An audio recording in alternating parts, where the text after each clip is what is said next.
Hi, everyone. Thank you for attending the 3PGC webinar.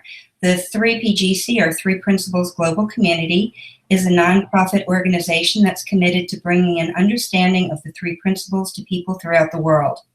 You can find out more about 3PGC at 3pgc.org, and the link is also on the bottom of the description of Mara's talk. So today we have Mara Gleason with us. I'm really excited to hear what she has to share. Mara is a firm believer that a new understanding of the mind is the next great frontier for humanity. She's the co-founder of New York City and London-based company One Thought, which offers entrepreneurs, leaders, and organizations a new understanding of the mind, which brings about a profound new reality of working life. She's a sought-after international speaker, soon-to-be published author, and her clients have included Russian physicists, the tech ambassador to London, companies of all size like Microsoft, as well as the US Army, Marines, and the NHL. Everyone has a mind, and everything in life gets better when we learn how to use it more effectively. Mara is also the co-creator of One Solution, a leading-edge conference focused on creating a world where persistent global challenges are more clearly understood and quickly alleviated by a more profound understanding of the mind. And there's also a link for One Solution at the bottom of the description, and the first conference is coming up this weekend. Mara is also the creator and host of Mining the Mind, which I love. It's a YouTube series that looks inside the minds of entrepreneurs, artists, athletes, and thought leaders to show the limitless nature of the mind. Mara graduated with a master's degree from Columbia University. She currently lives in Brooklyn, Oslo, and London. It's her life's work and passion to demonstrate how a new understanding of the mind will enable profound change toward a more peaceful, sustainable, and prosperous world. Mara, thank you so much for being with us, and I'm turning it over to you. Thank you. Well, I'm very excited to do this webinar with you all today, just because I feel like it's been a really rich time for me. I've been seeing a lot for myself in the last few months, and so I'm really happy to share some of that with you guys today. So I'm going to say a little bit about what I've been seeing the last few months, and then really speak to the topic that I listed for this webinar, which is that I really do feel that the principles offer a solution to all the world's problems, and I've gotten way clearer about that in what I've been seeing in the last few months and some of the work that I've been doing in preparation for the One Solution conference. Like, it's never looked simpler and more true to me.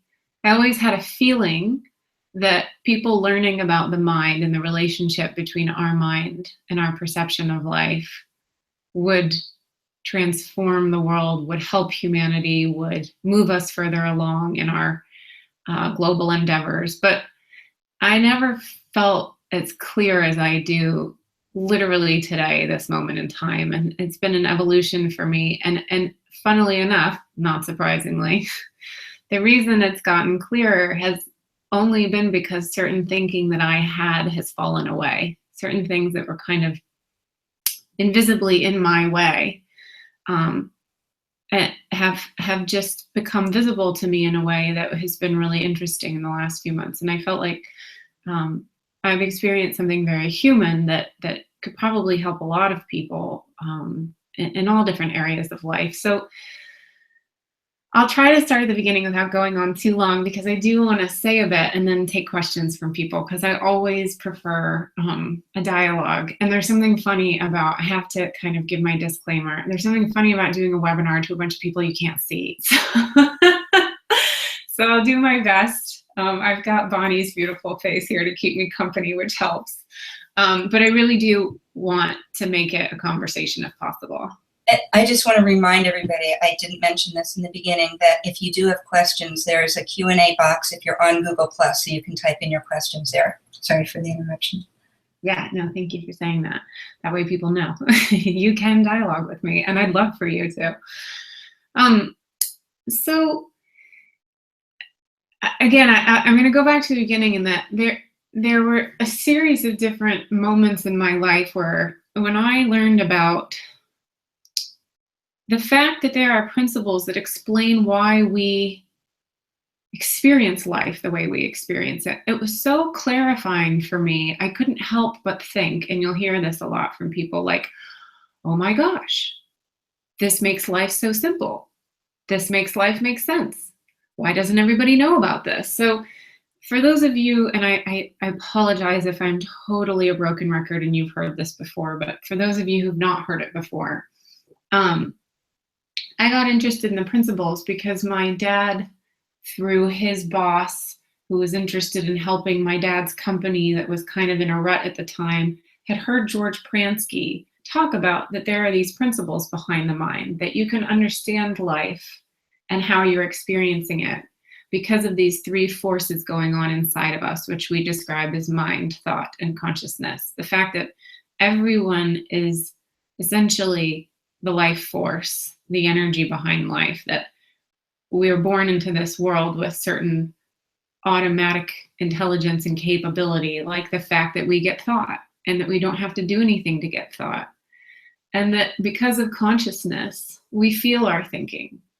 And we feel our thinking is very real. So we get to have a very seamless, very compelling experience of life because thought and consciousness combine instantaneously to give you a full-blown, very rich, very feeling-full experience of life. So people are feeling their thinking.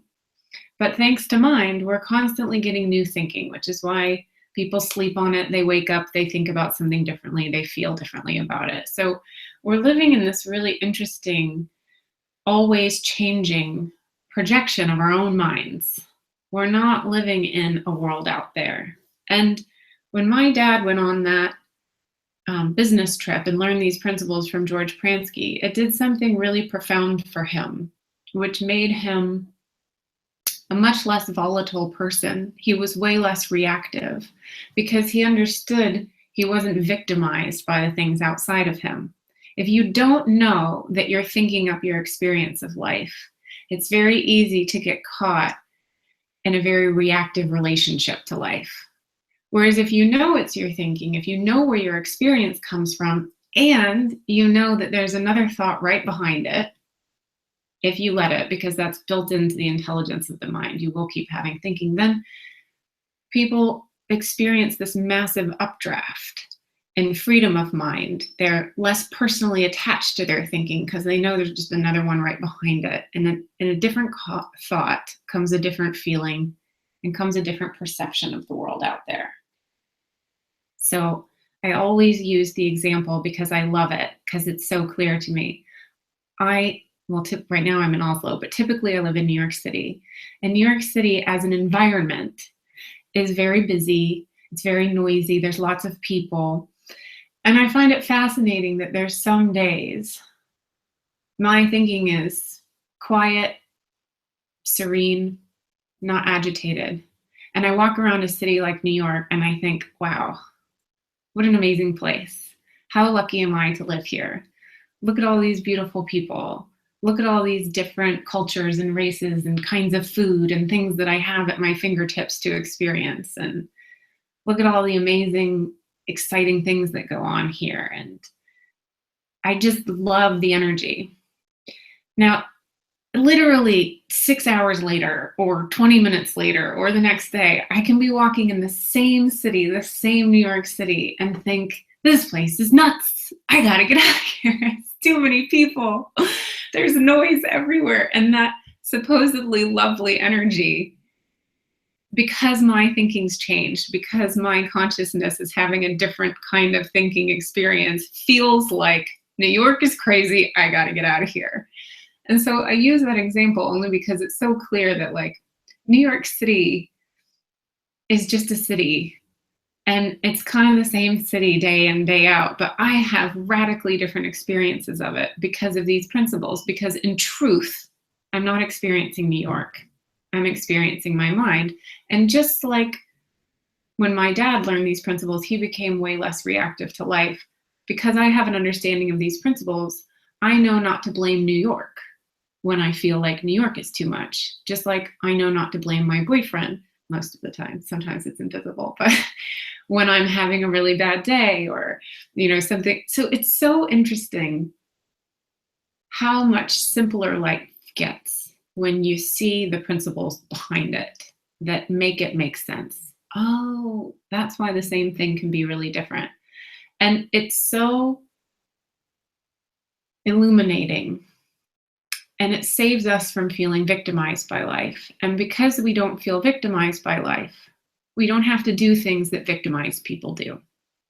So that was kind of the first thing, was when I saw that change in my father, I got interested. And then the first time I read Sydney Banks's book, The Enlightened Gardener, which was really the first time I had the principles sort of mapped out for me. I'd kind of gotten interested in the change in my dad, but it wasn't until I read that book when I was around 19, 20 years old, I thought, oh, wow, okay, this is what my dad learned. There's principles behind this. And actually, if anybody learned these principles, they'd make sense of life in a new way that would be really freeing for them.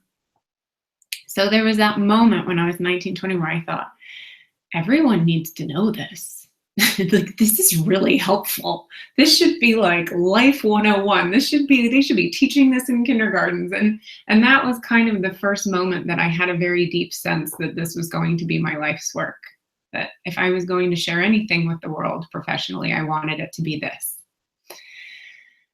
So then I remember, as I was doing my internship at Pransky & Associates, I had the amazing fortune of kind of going around and learning from different people, everyone from Sydney Banks to obviously George and Linda Pransky, Sandy Crott, Dickon Bettinger, Keith Blevins, Kara and Erica.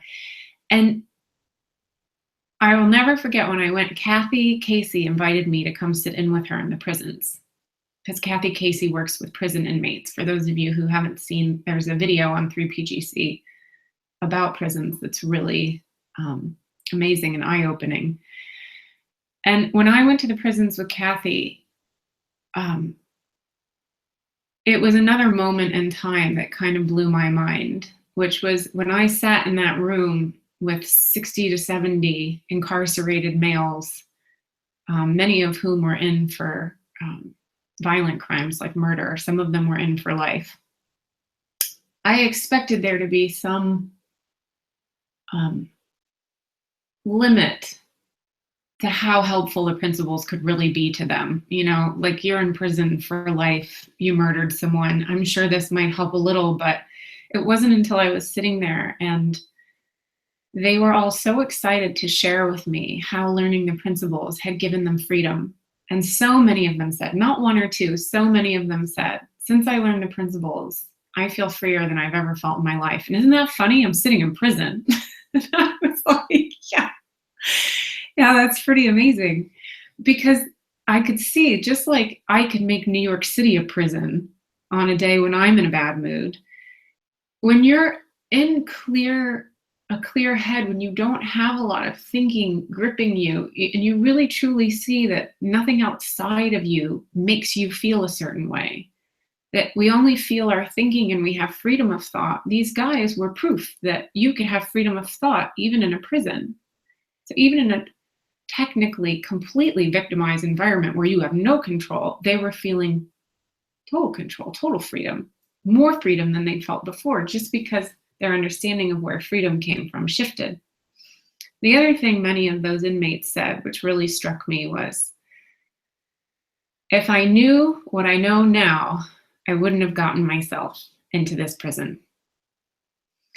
And it was really simple. It was, I didn't know just because I felt something strongly didn't mean I had to act on it. Just because I got angry, just because I felt dissed by the world, or just because I felt like nobody loved me, or just because I realized those are all thoughts, and that no one can crawl inside my head and make me do anything with my thinking but me. So if I'd known that, I wouldn't have done what I did to get in here. And I remember leaving that experience, again, very early on in my career. I think I was 23 or something when I did that with Kathy. And I just thought, God, this is going to change the world. Like, these people are actually getting, those inmates are getting rehabilitated, truly rehabilitated in the actual sense of it, and that they are walking out with a whole new understanding of life that bulletproofs them. They're not going to be susceptible to the same things they were susceptible to before. And I've read Modelo by Jack Pransky about the story of people in housing projects that were some of the most violent housing projects in the United States, that as they started learning these principles, they no longer wanted to abuse drugs, and therefore their well-being was going up, and they are basically coming up with ways to get the drug addicts out of their communities. I mean, you just start to look and see how powerful one shift is. And really what it is to me is that people shift to realizing where their experience actually comes from. It changes everything. And without that, we're a little bit of a disaster of a race. And that's where I think we are kind of in a moment in time right now. Is some people have a sense of it, some people don't, but it's still a little spotty, it's a little patchy. You can kind of see it in certain things, but not others. And that's where I think principles is a game changer. Is it says there's no exception. It doesn't matter what culture you were raised in, what religious background you might have. I've worked with Orthodox Jewish rabbis, I've worked with Mormons, I've worked with Muslims. Everyone can understand this because it has nothing to do with religion or culture. It has nothing to do with education. I've worked with a 7-year-old, I worked with a heroin addict, and you start to see, and I've worked with MIT trained physicists. And in a way, if something's true in principle, you can't argue it. Like I always joke with our institute students who are learning to be practitioners, if something's true, you don't have to be good at it, because the truth of it is what's powerful. All you have to do is vaguely point in the direction of it. And if it's true, it'll do the rest of the work for you. And that's been my experience, is you just point out the truth of these principles, and suddenly people, even people who've been very, very resistant at first because we've been trained to think it's the other way around, eventually they're like, you know what? That's true. It's true. Some days I love New York. Some days I feel like New York is beating me down. Isn't that interesting? It's like you can start to see on a very simple level, on a very practical level, that these principles are true, and you kind of can't ignore it once you see it. And that's what I love about this learning, is if something is really true, once you see it, you can't unsee it. So that was kind of the beginning of me realizing that I just want to point in this direction until the world on a bigger scale sees it. Because once you see it, you can't unsee it. And I'd had those little moments, like I said, when I read The Enlightened Gardener and when I went and listened to the inmates with Kathy. But funnily enough, and this is what I wanted to share, is and this is what's so funny about thought, and I shared this at the 3P UK conference last weekend. So again, sorry if you've already heard this, anyone, but it's still really new for me, and it's still kind of blowing my mind daily, which is thought's so sneaky. So there's so many things that we just are so used to thinking, we don't see them as thought. So they get in there real quietly, sort of silently in the background.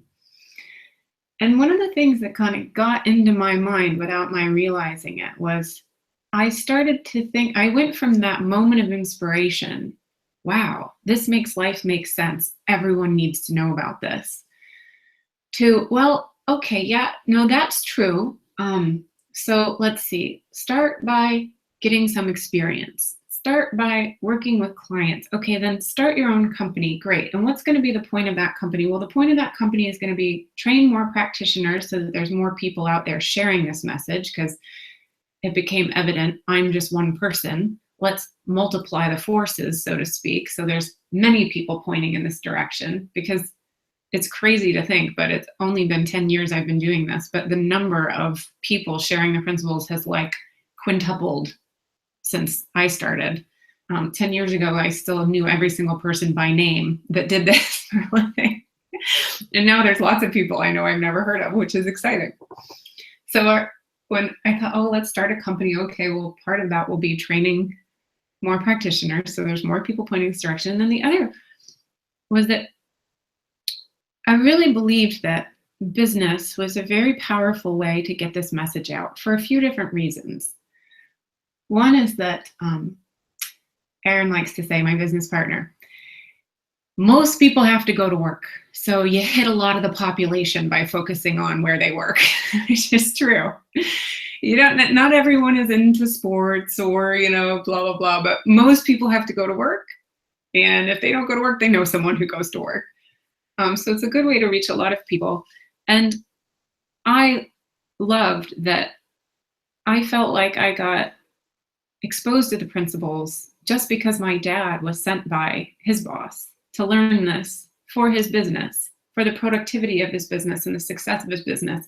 And this teeny tiny minuscule little side effect was that it had a huge impact on his family life. Joking, obviously, that was a massive side effect. So I could see that you could kind of almost plug the principles into any environment and it was going to go like this in people's lives. It was going to ripple out to everything. But what's cool about the business world is they're interested in what leads to results. And the principles are actually a massive accelerator. They take human productivity, energy, accountability, and innovation and make it go boom. So people not living in their same thinking and blaming it on something outside of them is a real help for the business world. So I also felt like, in a way, business more than politics or religion or philanthropy tends to have a really big influence on the world these days, like for better or worse. Businesses seem to control a lot of things. So I thought, raising the level of understanding of the human mind in business might have a really big impact on the world, since business seems to be driving so much of the world these days. But all of that thinking and so this is the kind of business I'll set up and this is how we'll help spread it, I didn't see until very recently was because I thought you needed to stepstone your way to changing the world.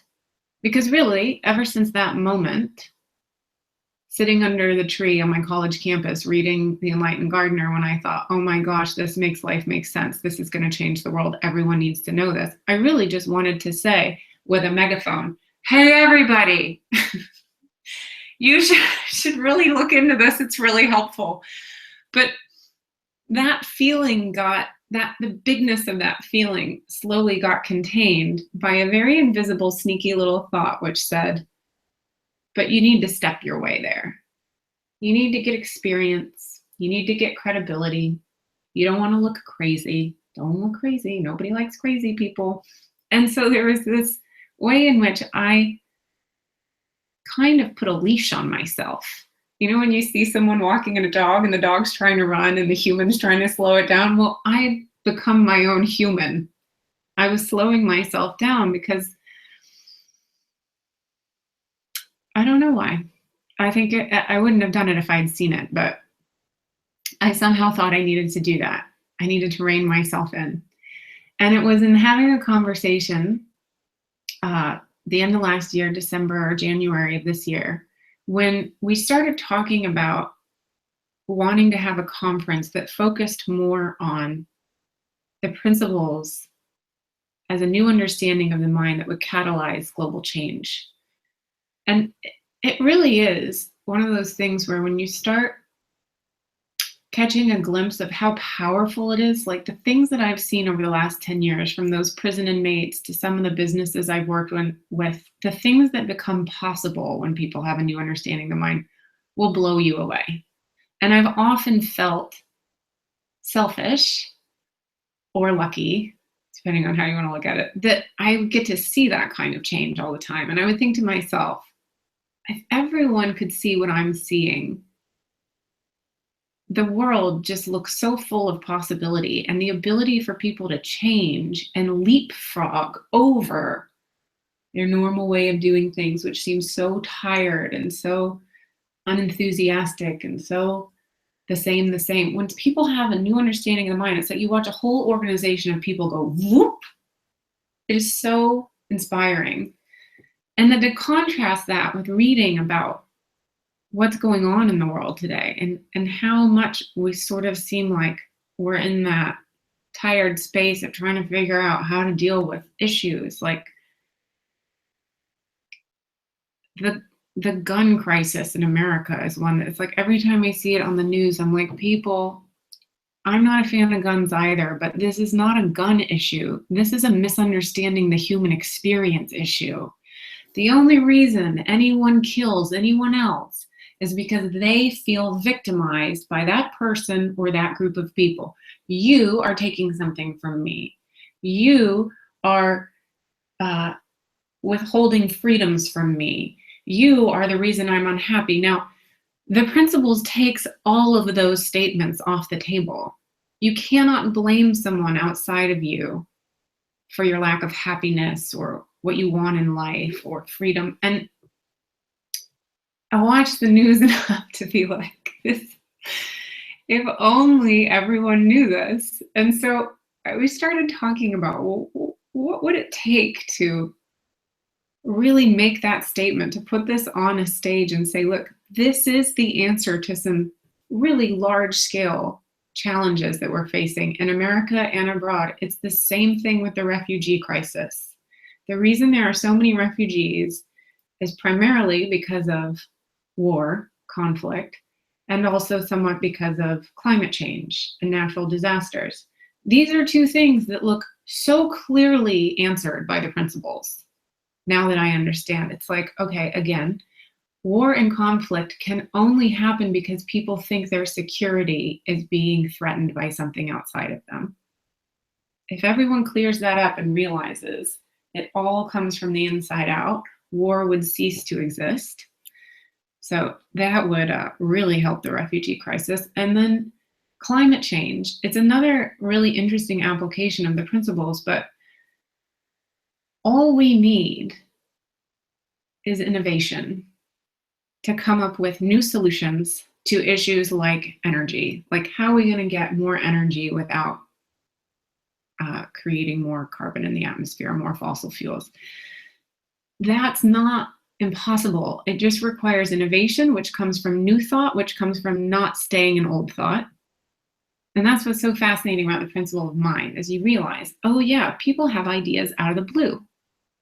We wouldn't be sitting in modern day times if people hadn't continuously had ideas out of the blue. Like, how do you think we have plumbing? How do you think we have the internet? How do you think we're having this webinar right now? It's people have ideas out of the blue that are game changers, and they make things possible that didn't look like. If you tried to explain the internet to someone sitting in 1950s, they literally wouldn't comprehend what you were saying, because it's a new thought, it's a new idea. So I have no doubt in my mind that humans are capable of coming up with new thoughts, and the principles accelerate that likelihood. And I've seen it in the businesses I've worked in.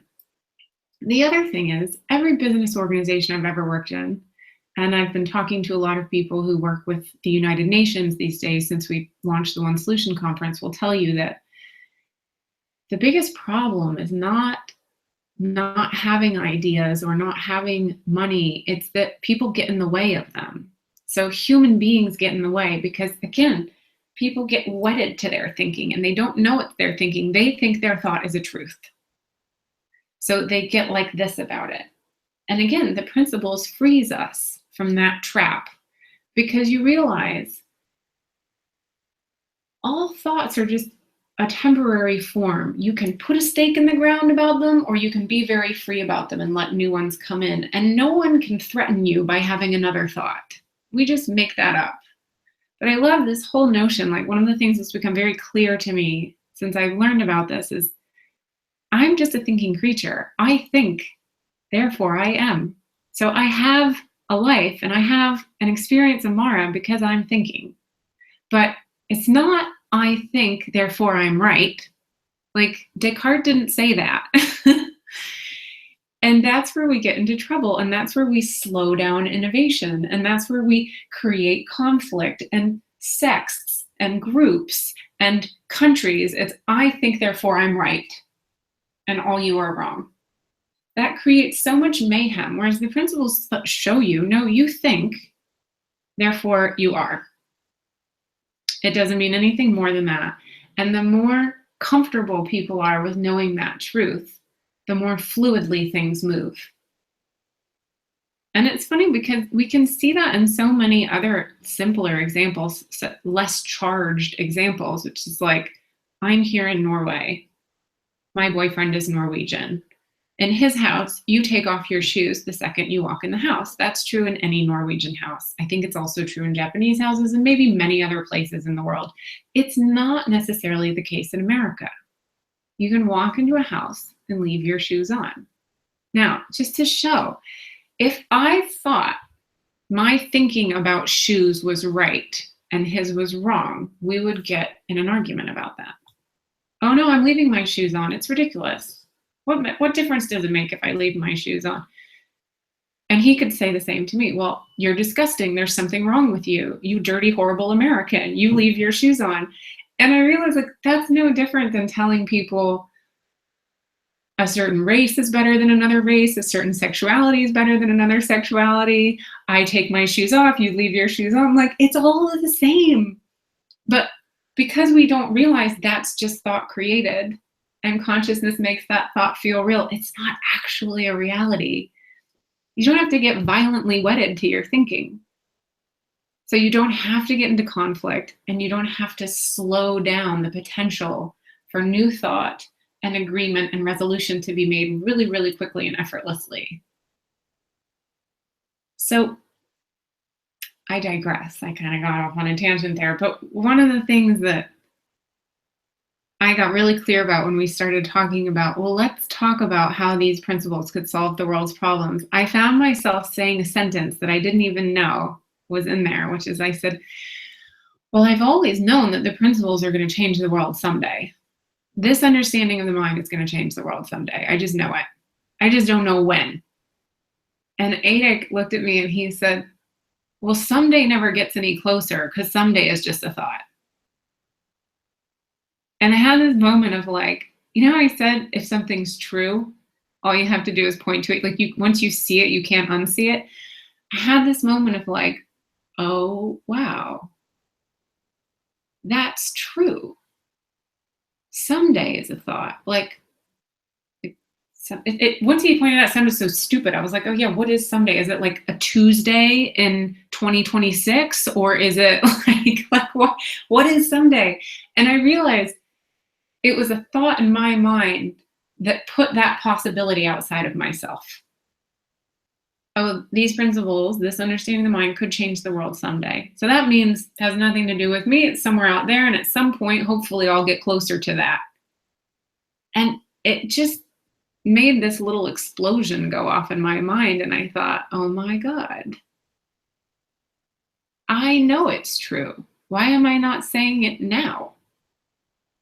Why am I not saying it now? And all of a sudden, everything I've been doing to kind of baby step my way looked ridiculous to me. It's like, I've known this from the beginning.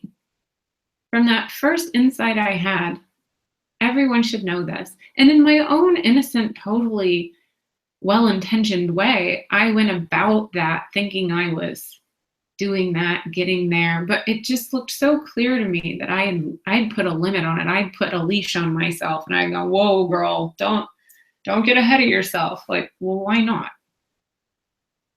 If you know it's true, why not say it? So George Pransky, who's one of the main speakers at the One Solution Conference, has often jokingly referred to this conference as like our coming out party. So we're loud and proud and we're saying it like it is, which is that anyone who's had any personal insight into how much bigger your world gets when you realize how the human experience truly works knows that this would solve everything. They maybe feel sheepish about saying it or don't know how to go about saying it. But once you've touched this insight, it's a game changer. Nothing can look the same. So this conference, which is coming up this weekend, which I'm so excited about, as I'm sure you can tell, is our coming out and saying this loud and clear. And the other thing I'll say, which I realized was part of my leash, that other invisible little thought that had gotten in there, it wasn't just that I thought like my progress in my career needed to be incremental, that was the way things worked, which I now see is totally made up and unhelpful. But I also do see that there was a lot of ego in my way that was kind of masquerading as modesty. Like I thought, well, I don't want to seem too big for my britches, or I don't want to seem arrogant, or I don't want to seem this, or I don't want to seem that. I don't want to seem crazy. I don't want to seem like I am talking about something I have no business talking about, like as if certain humans are given the approval to talk about certain things and other humans are not, people with these credentials versus people with these credentials, I just made up all this stuff. And the funny thing was, I thought it was me being reasonable. And I wouldn't have said modest, but I just thought, don't look arrogant. And now I realize that was arrogance. Because in my own way, I was not sharing something that I knew to be true because I cared what I looked like. And that's why the last 3 months has been so fun, is because I feel like it's finally really clear to me that I do want to share this on a global stage as the solution to all the world's problems, because I know it's true. And I don't really care what I look like in the meantime. People can blow me off. People can think I'm crazy. Plenty of people will, I'm sure. I'm fine with that, actually. I'm totally fine. If people want to chew me up and spit me out and say, you have no business talking about this because you've never blah, blah, blah, or blah, blah, fine, go for it.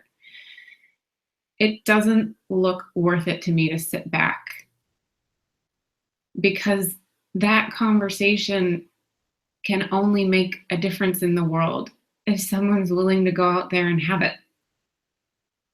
And so I'm like, yeah, let's do that. Let's have that conversation and see where it goes. And, maybe I'll get a lot of flack for it. Maybe we'll get a lot of flack for it. But my experience in the last few months of talking to people has been, oh my gosh, so pleasantly surprising and encouraging. The people who I even asked the guy who's the director of the Malala Fund, if you know the Malala Fund, I said, why did you agree to come to lunch with me? Because we essentially cold emailed him. Susan Andrews, who's been helping us with the One Solution Conference, like we all just came up with lists of people that we were going to reach out to. And we've been reaching out to them. And Susan sent an email and said, Mara's in New York. I see you're based in New York. If you want to get together with her. And I sent him an email and he said, great, let's have lunch. And I remember sitting at the lunch and saying, so why did you agree to get lunch with me? Because I know you're like off to the, UN blah, blah, blah meeting tonight and the such and such blah, blah, blah in Istanbul next week. And and he said, well, you seemed really inspired. And I thought, yeah, I guess that's enough. And I just made up a whole bunch of other ideas that you needed something more. So I've been having really, really amazing conversations with people from all over the world doing so many different things. The people that we have coming to the conference is really exciting. We have people from the International Atomic Energy Agency, the United Nations Relief Works Agency, the UN Office on Drugs and Crime. Those are some people who are speaking. There's a Syrian refugee who's coming. There's people from, what is it called? The UNHRC, the Human Rights Council. Some of the people from that group here in Norway. So it's just been, and it's not because we have amazing credentials per se, but we're clear in what we're pointing to, and it's so hopeful. If what we're saying is true, which is what I keep telling you, is just give it a shot. What have you got to lose, Because if what we're saying is true, it's the answer everyone's been looking for.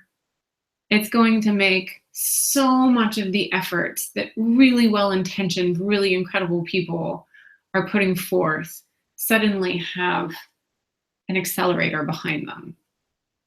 And a lot of the problems that we're addressing, we won't address in the same way because we'll have a profoundly different understanding of what's really behind them. It's really hard to fix things if you are fixing the wrong part of it. So, yeah, that's been my experience in the last few months, which is why I was excited to have this opportunity to talk with you all, because I think no matter who you are, no matter what you do in life, I don't care if you're a 3 Principles practitioner or you're doing this conference or whatever it is that you're doing in life, it's just really seeing how we subtly begin to take thoughts that we don't see seriously and we put a leash on ourselves. And there's something really fun about seeing the leash and going, oh, I don't need to be on that anymore, and kind of taking it off and running free.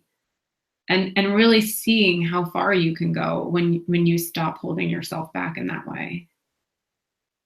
And this conference just feels like the beginning of that for me. Like it looks like, which has also been nice because there has been a temptation to like want to get it right the first time. And I realized that's not the point.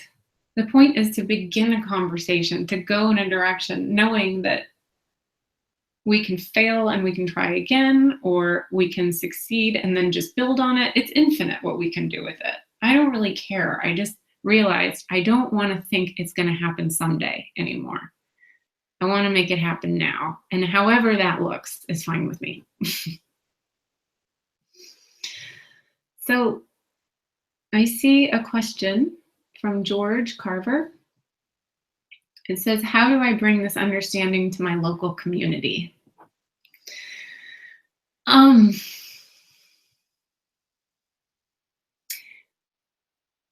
Call me crazy, but my experience has been you just have to talk to people. You just have to be willing to go out and be not a stranger. So one of the questions I would face is, what proof do you have? Keith Blevins seems to have experience in the business world. How could his track record with business be employed to build credibility and relevance? Well, yeah, Keith has credibility. So do a lot of other people. Ken Manning, Robin Sharbett, and Sandy Crott have a company. Aaron and I have been working with businesses for almost 10 years now, and we have a track record. But interestingly enough, One Solution has proven to me that we give track records way too much credence in our thinking, which is part of why I got myself caught on that leash. Oh, well, when I have enough credibility, when I have enough proof, when I have enough, if you know something is helpful, that's your credibility. That's your proof. And people have a lot of thinking that you need more than that. Oh, you need good branding, or you need good website, or you need testimonials, or you need case studies, or you need statistics and graphs. And oh my gosh, you could go on forever, which would mean you'd never start anything. Imagine if children felt like they needed, good credibility, good referrals before they went to preschool. Sometimes you have to really see that in order to get something started, all you have to do is think, I'd like to start this, and then not listen to any of the other crappy thinking that comes into your head. So if you want to bring an understanding of the principles to your community, go do that. Have conversations with people. But the second you start asking is, well, what proof do I have? Or what about this? Or what about that? You'll stop. You won't go anywhere. And you'll always find something else you need before you could start. Once you go down that road, oh my gosh, you'll notice you get further and further and further from having the conversation, not closer. And that's been one of my absolute favorite things about the last few months. And that's why I say, I don't care if I look crazy. Somebody says to me, well, what has been your experience working with humanitarian organizations? I say, none. But here's why I know it would be helpful. You just have to ask, what do I know that's helpful about this? let me share that with people. Let me start a conversation around that. As long as you see something helpful, then you're not wasting people's time. But if you need to see something helpful and have this and have that and have blah, blah, blah, you'll never go anywhere. So hopefully that's helpful. I really do mean it when I say just go out there and start talking to people. What's been funny to me is once you get eyes for something, you see it everywhere. So it's like, I joke that ever since I got eyes for the fact that, oh, I want to suggest, I want to propose, I want to put out there for the universe to consider that the principles would solve all the problems the world is facing right now. All these opportunities to talk about it just seem to appear right in front of my face. It's like, once you get clear that's what you want to do, it's the same as like once you're walking through a city and you think, oh, I want to get a cup of coffee, all of a sudden your eyes scan for coffee shops. And then before you know it, you'll be sitting in one. And it's like, once your eyes start scanning for, this is what I want to be doing, where can I do that? It just shows up. So I found myself talking to practically everybody about it. People sitting next to me on planes, people who work in the same office building, who happen to be in an elevator with me. And literally 2 days ago, I went to a yoga class here in Oslo, and the woman checking me in, I noticed spoke English very well. And I said, are you American? She said, yes, from Detroit. Oh, wow, that's so interesting. What are you doing in Norway? Oh, I'm studying for a master's in agro-environmentalism. We're interested in how you help meet the United Nations Sustainable Development Goals with a different understanding of agriculture and how that correlates to environmentalism. I was like, that is so cool. You should really come to this conference that we're doing. So, it's like the person checking me in yoga is now hearing about one solution. And like, this is what now I didn't have any credentials to give her any back. I just said, you would really enjoy this conference because exactly what we're going to be talking about is how new ways of thinking is what's going to help us meet those goals. And she's like, oh, I know. People get set in their habits, their mindsets so quickly, and it makes change so slow. I'm like, yeah, exactly. That's what we're going to be talking about.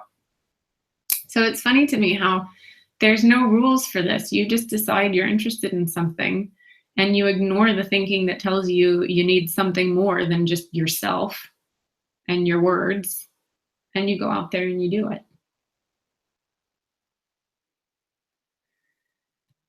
Does anybody else have a question that they would like me to speak to?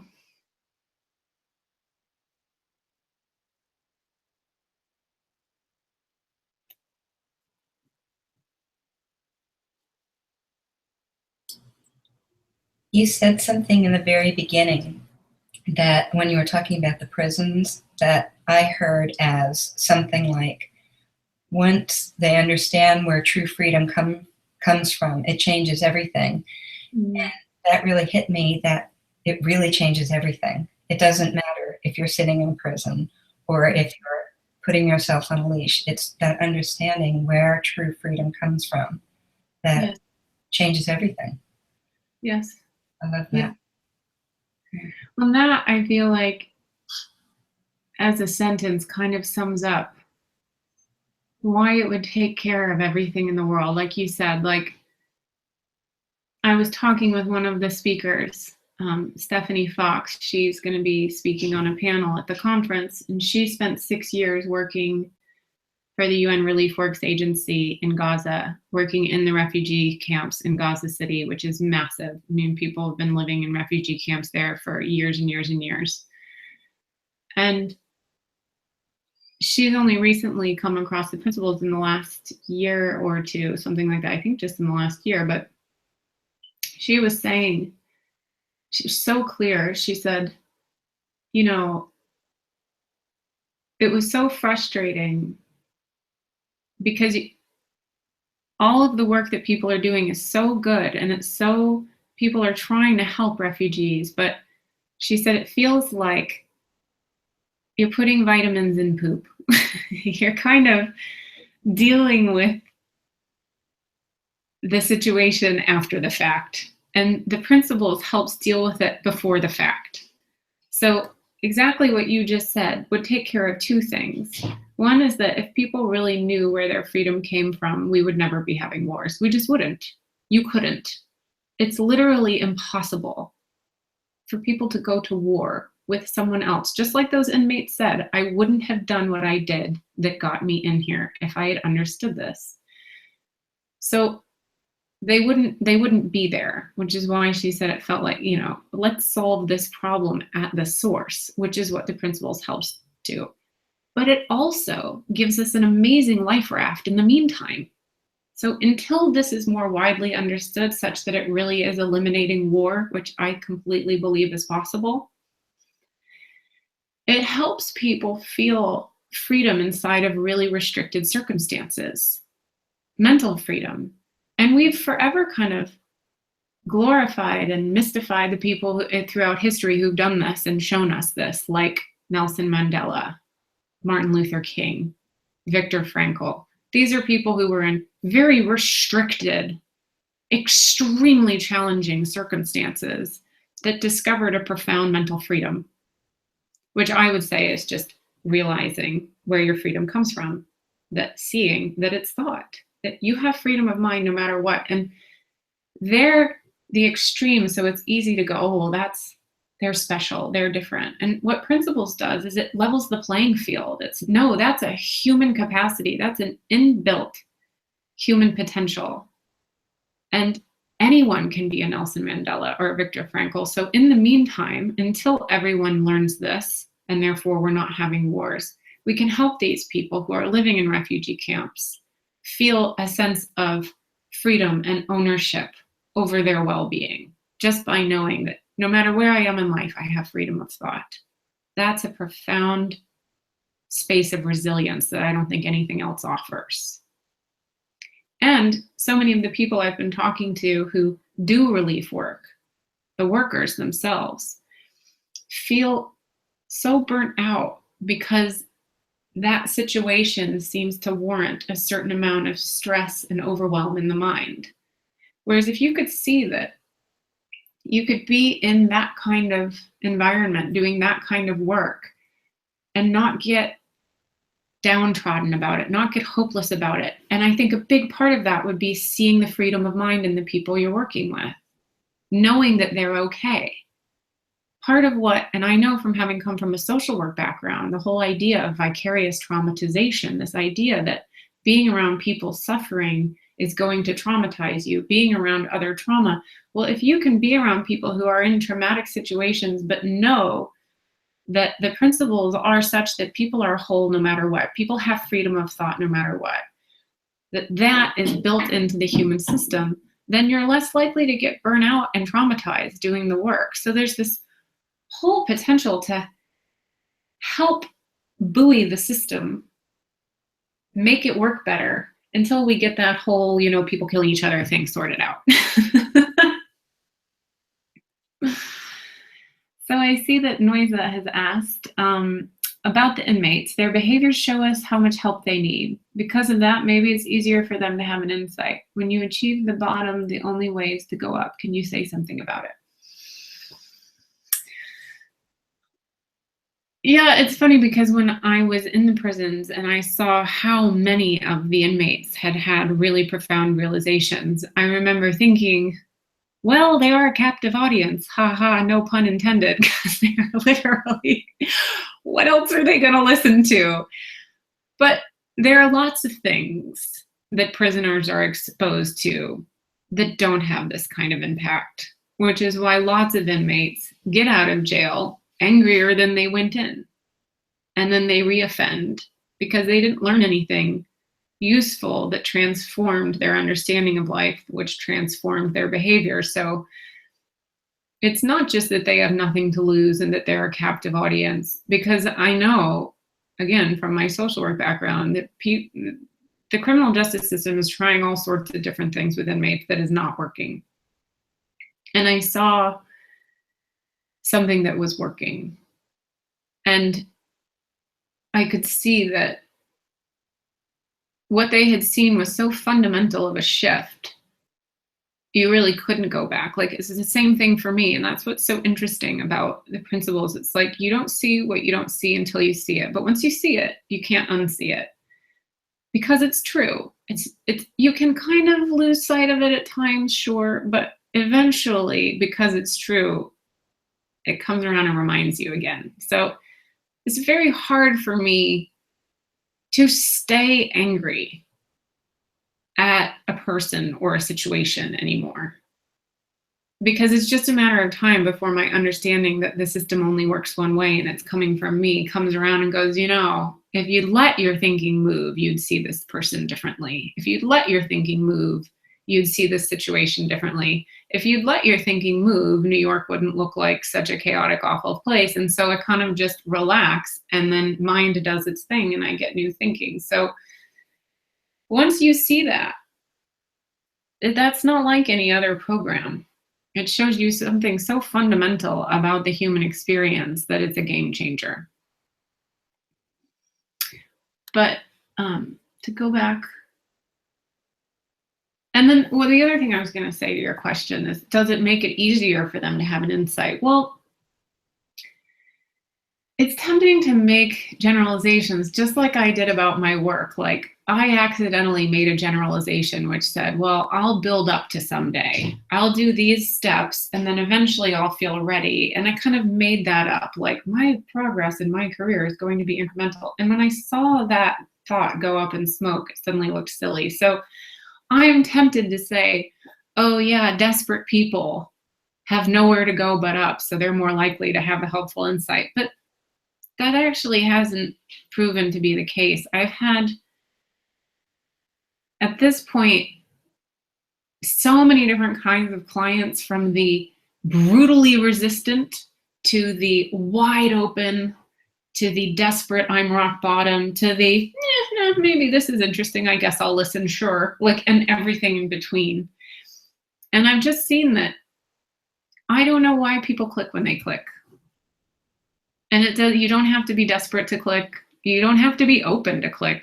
It helps, it's more fun, but you don't have to be. I've had resistant people click and surprise the heck out of me. So I've kind of become like, I don't know why that works the way it works. And I don't know, I'm not an expert on, I don't want to sound crazy. This is my thing. I'm going to go ahead and sound crazy. It looks magical to me. It looks like it just happens when it happens and I can't explain it. So I see one more question here. Can you discuss the importance of seeing the innocence in each person and forgiveness? Yes, I can. Because I think that's a really important part of all of this. Is the great thing about principles is they're not true for some people. They're true for all people. So it massively levels the playing field. I call it the great equalizer. It's not like some people have to deal with gravity on this planet and other people don't. Not like some people are out there flying because they defy the laws of gravity. No, everyone is subject to the same laws. And these principles bring us all together in the human condition. And what that looks like to me now is, just like on days where I'm in a lot of noisy thinking and I feel that agitation of my noisy thinking, and I think my thinking's right because it feels very compelling, I blame the world. I do. There are times where I get caught up in my thinking and I blame the world and I look for who did what to me and that's why I feel the way I feel. Or, again, just to keep using it because it's such a simple, ridiculous, benign example. It's like New York. New York becomes the problem. When I'm in a bad mood, I have too much on my mind. It's all these people on the subway and it's a crazy place to live, blah, blah, blah. So I fall for that trick all the time because my thinking feels real to me while I'm in it. My consciousness works the same way everyone else's consciousness does, which it says, I feel my thinking as if it's an externally created reality. And it's very hard to see the edges of that sometimes. Now, I feel very grateful that the principles has put me on a learning curve about that. So I'm likely to see it sooner, or I'm likely to be a little more graceful about it. or I'm likely to take it less seriously. But I'm still human, so I still get lost in the feeling of my thinking. Now, I've had some really profound realizations working with different people that everyone is innocent in that trick of the mind. Sid Banks used to say, everyone's doing the best they can given the thinking that they live in. And that's really true. Those inmates wouldn't have murdered people if they didn't have the thinking they had that felt as real as it felt. And until you know that you don't have to be tortured and victimized by your own thinking, and again, that it's not the world out there, it's your own thinking, you're doing the best you can. You're absolutely doing the best you can. So I wrote an article that I didn't actually ever do anything with, but I'll tell you about it now, which is called "We Are All Terrorists." Because I really do have compassion for terrorists, because I know that when I'm in crazy thinking and it feels really urgent and really nasty, and I'm like, I literally have feelings sometimes like, what's wrong with you? Or what's wrong with the world? And if I didn't have an inkling and an understanding of thought, I would pursue that because I'd have no choice.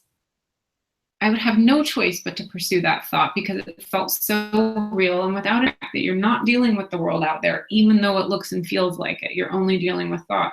You kind of have to go with that. And if that's been culturally reinforced, you especially feel like you have to go with it, which is exactly why I'm doing the One Solution Conference and why all of us are doing it, is because people are doing the best they can with the current understanding of the mind. So I feel for terrorists, and there's certain days where I am my own version of a terrorist. I'm not a nice person. I want to do bad things to people who are walking too slowly in front of me on the sidewalk. I'm like, get out of the way, get out of the way, get out of the way. Now, I don't go blowing myself up over this stuff, but I do have times where I'm tempted to do things that I wouldn't do in a different thought. And I have compassion for that now because I see that we're all up against a very powerful special effects system that we feel our thinking and we feel like it comes from something outside of us. And without understanding, that can really run amok. And so I'm very encouraged and inspired that there are more and more people sharing this message with the world, saying, hey, guess what? There's a set of principles that can explain exactly how you're experiencing your life. And the more you understand that, the freer you get in your life. So I see we're 3 minutes over, so I'll wrap up. I'm just going to look. There's one more.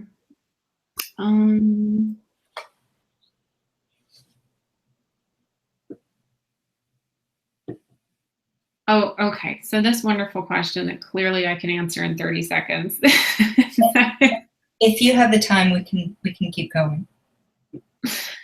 Well, I'll just speak to this and then be done, which is, I love your inspiration. However, there are powers that be that are in charge of the war machine that won't let this new healing happen. Their invested interests are in making money from killing. These structures won't topple easily. Please comment.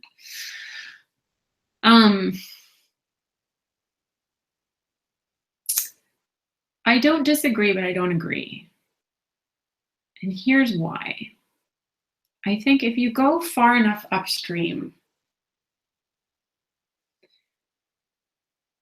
making money off of things like that is just the root of insecurity. And the more people, and I've seen this in all different kinds of people I've worked with, I get a new appreciation for the fact that they're thinking of their experience of life. And the fact that their thinking isn't as real and gripping as it looks. They start to fall out of a lot of thoughts. So you know how I said when I saw that I had this thinking about myself and my career, oh, it's got to be incremental, and oh, I don't want to look crazy. That was a lot of thinking about Mara that made me kind of only do the best I could in that Mara land. And when that fell away, it got much easier for me to be looking at the world more and looking at Mara less. And I've noticed that that's a consistent outcome as people learn these principles, is they stop looking at themselves and they start looking at the moment, or looking at their children, or like in my dad's case, looking at his family. It's a fascinating natural byproduct of people realizing that, well, I'm just experiencing a whole bunch of thought. And actually, if I don't buy into that, feed into it, I get an easier experience of life, a more graceful experience of life, and a more in the moment experience of life. And so many of our clients talk about how when they get insight into this, they start to feel like they felt when they were a kid. They feel full of energy. They feel really hopeful. They feel really in life. And you'll notice that kids are having a lovely time, and kids aren't interested in making money off of war. Kids aren't interested in that. And there's something really profound. George said it once. I saw him give, where he said, as people's understanding increases, their level of consciousness goes up. And part of that is you realize we are all one mind. So we're all mind, and we get thinking from mind, but we mistake thinking to be the whole thing. And as you learn these principles, you get less trapped in the smallness of your thinking, and you get to fall into the bigger potential for mind. And that's why people feel more connected when they fall out of their personal thinking. They feel more inspired. They feel more free. Like those inmates feel more connected to humanity. One of those inmates sitting in prison was writing a book. And I asked him what he was writing a book about, and I assumed it was going to be like, my life on the streets and how I got to blah, blah, blah. And when he said, it's called You Have Lovely Feet. And I was like, you have lovely feet? What is that? And he said, well, it's a book about acceptance. He said, because before I was in here in jail, I was dating this girl, and she has so much insecurity about her feet being ugly. And I remember thinking that was so weird. But now that I've been taking this class about the principles, I realize we all have thinking that we take seriously and we think matters. Like I thought I was stupid because people had told me I was stupid. So I never went to school because I believed it when they said it. And I felt really bad because I thought I was stupid. And he said, but since I've been learning these principles, I realized that's just a thought.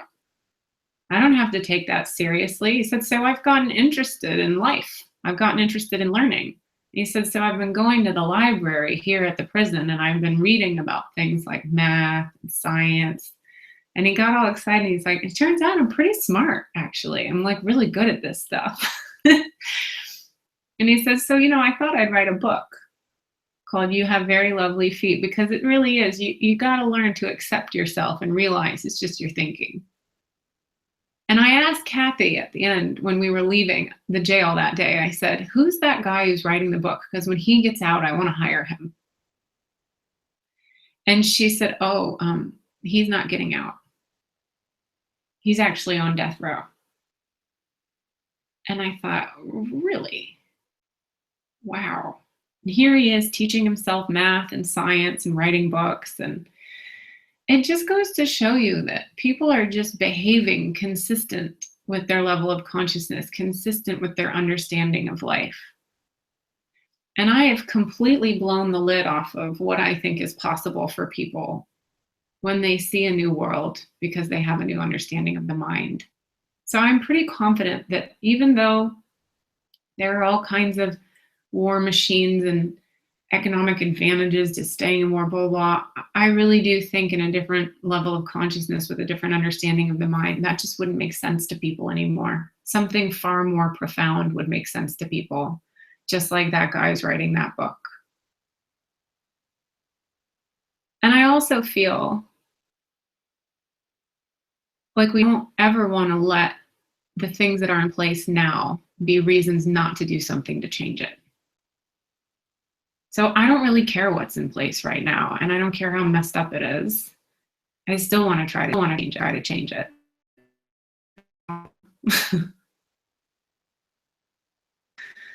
All right. Well, thank you, everyone. Thank you so much, Mara. Thank you so much, Mara. Echo. Try to work. So we do two webinars a month. The next one is June 9th with Jackie Ford and June 28th with Sandra Crott. Can you hear me? You can hear me? Okay. And so I hope you can join us for those webinars. And I also just want to remind everybody, the onesolutionevent.com, I think that's the right website. It's starting Friday. And it is. Oh, go ahead. And I just wanted to announce, because we're announcing this evening that, so in addition to, you can come in person and you can get tickets at onesolutionevent.com. You can also live stream it, which with that comes recordings. So if you want to watch it live, we will have chats like this available so people can ask questions from anywhere in the world. Or if you, because of time zones, just want to have the recordings, you can buy that as well. But one of the things we decided to do is to make the Friday evening free. So anyone can stream just the Friday evening, which is from 6 to 8, 8:30, where all 5 of the main speakers will be doing a 20-minute talk on how the world would look different with a different understanding of mind. And we did that because we really do, this is a nonprofit venture. We're really looking to just get this out to as many people as possible. So if you or someone you think might be interested wants an easy, no excuses way to learn more, you can join us Friday night for free. So do they go to the tickets section and sign up that way? Yeah, I think Ada just added that to the site a couple hours ago. So if you go to onesolutionevent.com and click on tickets, that should be an option now the Friday evening. My intention is to join live, but I am in California, so we'll see if I can stay awake. Yeah, I'd be very impressed. And I also want to remind everybody that the 3PGC conference is coming up in October. Mara, I think you'll probably be there, right? And I will, yeah. Yeah, great. And you can learn more about that at 3principlesconference.org. Thank you, everyone. I appreciate you all hanging on. I can see quite a few people have stayed with us this whole time. So thank you so much.